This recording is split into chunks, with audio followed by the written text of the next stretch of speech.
walking wounded in Utah. Not a good situation. Hi, everyone. Lauren Shehadi, Jamey Eisenberg. We're talking fantasy hoops, and we're talking Deron Williams, Kirilenko, Okura out with all sorts of injuries, personal reasons. I have a personal question. Do we start anyone on Utah? Well, we're not allowed to answer personal questions not here in here. the video, but we'll stick to the professional stuff with the Utah Jazz. And right now, poor Carlos Boozer is all by himself in terms of stars with the Jazz because his three best running mates are missing. Deron Williams with the ankle. He came back for 2 games and now is out again. Mehmet Okura has missed 4 games now with his personal reasons going back to his native country of Turkey. And then Andre Kirilenko has missed 2 games now with a finger injury that he hurt hitting against the rim against Washington a couple games ago. So you look at what the Jazz have in store for them. These 3 guys, obviously 3 very big fantasy players. Deron Williams has been the biggest mystery so far because, like we said, he came back and then missed time. And then you look at Andre Kirilenko playing the role of 6-man. He's been fantastic.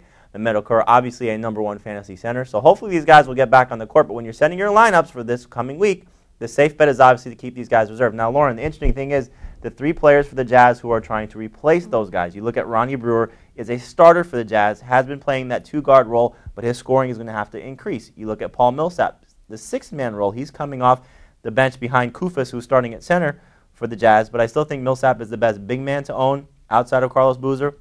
Millsap's going to see a boost in fantasy production as long as Okura and Kirilenko remain out. And then you look at Brevin Knight, he's been really establishing himself as the point guard there. He's not starting, but he's still somebody that fantasy owners can count on if you're looking for some help in deeper leagues. And Jazz have 4 games this week. That's right. So they better get going. Okay, Jose Calderon going down with that sprained right hamstring. Who do you start in lieu of him? Well, Will Solomon started the game against Miami on Sunday for the Raptors, but Solomon's not someone you want to pick up in fantasy leagues just yet. Calderon's injury is going to be day-to-day. He could come back this week, so hopefully that's the case. You look at some of the injured guys on this list. Kevin Martin in particular, he missed time with the ankle injury. You also look at Jason Richardson. There's some word out of Charlotte that he may not come back this week as expected, so that's somebody you want to keep reserved.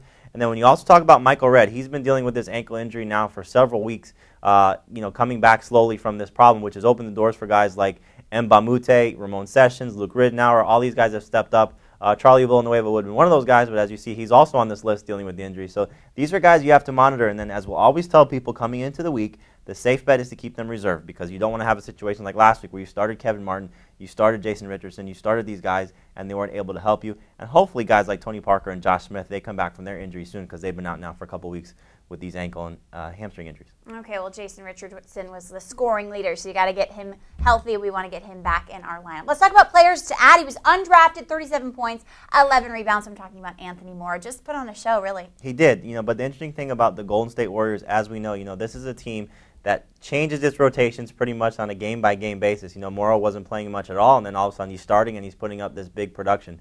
I think you look at what's going on with Golden State, there are only still a few players you want to own. Andres Piedras is playing out of his mind right now, great center option for them. Obviously, Steven Jackson's playing fantastic. You want to start him. Corey Maggette returned from injury.